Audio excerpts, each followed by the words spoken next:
As indicated earlier, the Weibull distribution is particularly good for modeling lifetimes of items in reliability and survival analysis, and here is an example of that case. The lifetime X measured in hours of a spring that is operated continuously has cumulative distribution function capital F of X is 1 minus e to the minus lambda x to the kappa for positive support, and that makes sense for the lifetime of a spring, where lambda, the scale parameter, is 0.001, and kappa, the shape parameter, is equal to 2. Find the probability that a new spring survives 30 hours. Well, in this case, this is part A. The probability that a new spring survives 30 hours is the same as saying that the lifetime of that spring is greater than 30. This can be written as 1 minus the probability x is less than or equal to 30. And you may recognize that the probability x being less than or equal to something is the same as 1 minus capital F of 30.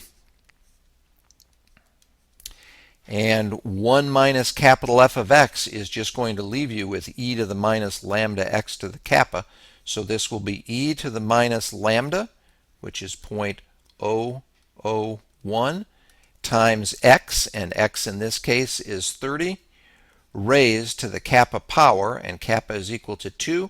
And when you calculate that on a hand calculator or an Apple, you get approximately 0.9991. And in reliability and survival analysis, especially for manufactured products such as springs, we're used to a lot of nines being out front here. Just think of the reliability of one particular flight of an airplane. You don't want to get on that plane unless you've got a string of at least 5, 6, or 7 nines out front on the probability of surviving that particular flight. Now, part B here says, want the probability that a spring that has been operating without failure for 50 hours survives an additional 30 hours. So the way that can be written is, we'll have a conditional probability here.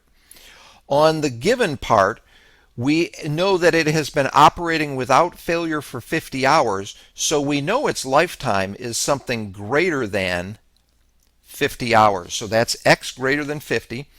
And we want the probability it survives an additional 30 hours. So that's going to be the probability that its lifetime is greater than 80, given it has made it 50 hours.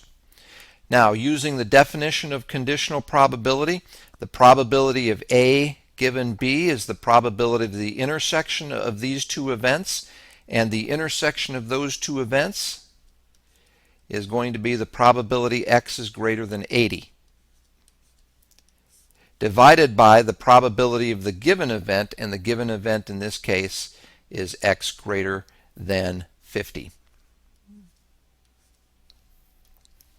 Now, using exactly the same argument that we had in here, this is going to be 1 minus capital F of 80 divided by 1 minus capital F of 50.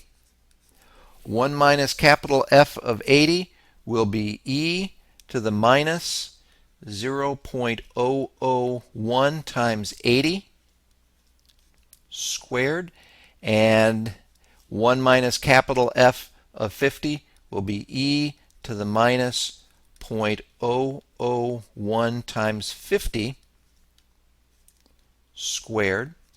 And when you work out that probability, you will get approximately 0.9961.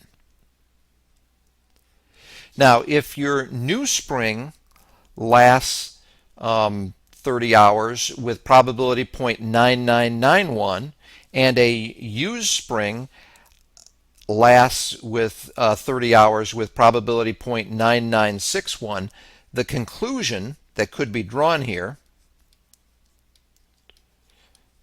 pen is messing up here.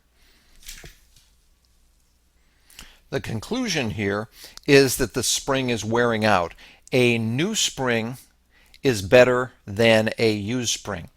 And in the Weibull distribution, whenever you choose a kappa value that is greater than 1, you will have a lifetime where a new item is preferred to a used item, which is the same as saying that the white item is wearing out.